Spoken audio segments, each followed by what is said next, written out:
Ready for nuclear war. Russian President Vladimir Putin warning the West the country is capable and ready to use nuclear weapons if its sovereignty is put at stake. In a new interview on Russian state TV, Putin said he hoped the U.S. would refrain from actions that could trigger a nuclear conflict. I don't think we're rushing to it, but we are prepared for this, Putin says.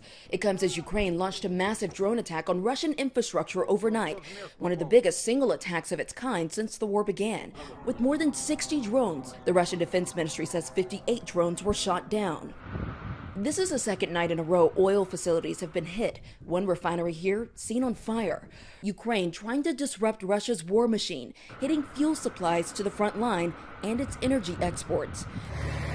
Meanwhile, Ukraine reporting more attacks on their infrastructure and civilians. A Russian missile slamming into a residential building in an area south of Kyiv, killing 3 people and injuring dozens more. All of this ahead of Russia's presidential election this weekend. Since Putin changed the constitution, he can technically remain in power till 2036. The result is fairly certain, especially since major opposition figures are either in prison, exile, or dead. One of the most prominent, Alexei Navalny, whose funeral earlier this month drew thousands of people. And in that interview, Putin also mentioned that he'd be willing to negotiate with Ukraine, but implied that it would need to be on Russia's terms. I'm Morgan Norwood, ABC News, New York.